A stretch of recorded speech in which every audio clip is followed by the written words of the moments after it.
இந்த ஆட்சி வீட்டுக்கு அனுப்பப்பட வேண்டிய ஆட்சி அப்படிங்கிற ஒரு ஏகோபித்த மனநிலை உணர்வுன்னு ஒன்று சொல்லலாம். அது ஆன்டி இன்கம்பன்சியை சென்ஸ் பண்ணுறது, ஃபீல் பண்ணுறது என்ன, அந்த சென்ஸ் இப்போ இல்லை, பரவலாக இல்லை.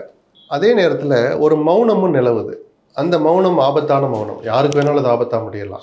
அந்த மௌனத்தை உடைச்சு அவர்களை தங்கள் பக்கம் ஈர்க்கிறது தான் இந்த கடைசி ஒரு வார கால பிரச்சாரங்கிறது. என்ன நடக்கும்னு பார்க்கணும். ஆனால் இது ஒரு விஷயத்தை மட்டுமே பார்த்து இவங்களுக்கு சாதகமாக இருக்குது, இவங்களுக்கு பாதகமாக இருக்குது, இவன் வரவே மாட்டான் அப்படின்னு நம்ம சொல்லக்கூடாது.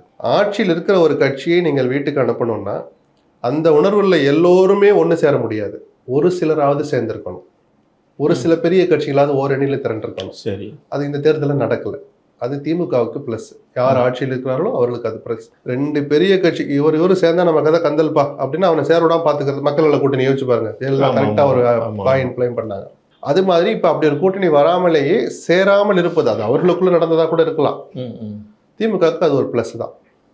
நான் முதல்ல சொன்ன மாதிரி ஒரு எதிர்ப்பு அலை, இந்த ஆட்சி வீட்டுக்கு அனுப்ப வேண்டிய ஆட்சிங்கிற அந்த அலை இப்போ கண்ணுக்கு தெரியாத அளவுக்கு இருப்பதும் ஒரு பிளஸ் தான். அப்படி பிரிஞ்சு இருக்கிறவங்களையே இன்னொருத்தர் கொஞ்சம் பிரிஞ்சு போய் அந்த பிரிந்து இருப்பவருடைய வாக்குகளையும் தனியாக பிரிக்கிறது. டாக்டர் ராமதாஸ், சசிகலா, டாக்டர் கிருஷ்ணசாமி, இவங்கெல்லாம் அரசியல்ல நீங்க எள்ளி நகையாடுற இடத்துல இருக்கலாம். அவங்களாம் என்ன பெருசா சாதிட போறாங்க.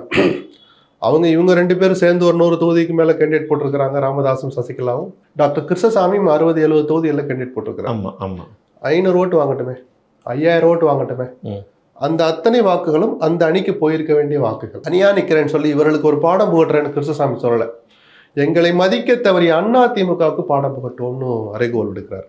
அவருடைய தரப்பு பார்வை நியாயம். அது இந்த விஷயங்களும் கூட திமுகவுக்கு சாதகமாக தான். அதே மாதிரி சசிகலா ஓட்டும் ஆளுங்கட்சிக்கு எதிராக, ராமதாஸ் ஓட்டும் ரெண்டு. சசிகலா வாங்குற ஓட்டு அண்ணா திமுக ஓட்டுங்க, ராமதாஸ் வாங்குற ஓட்டு பாமக ஓட்டு. அந்த பாமக இன்னைக்கு என்டிஏல இருக்கு. ஒன்றுபட்ட பாமக இருந்திருக்க வேண்டிய ஒரு கட்சி ஏதோ ஒரு காரணங்களால, குடும்ப சண்டையால, அப்பா பையன் சண்டைனால தனியா நிக்கிற போது 500 ஓட்டு ராமதாஸ் வாங்க மாட்டாரா? அந்த 500 ஓட்டு யாருடைய ஓட்டு? என்டிஏவுக்கு போக வேண்டிய ஓட்டு.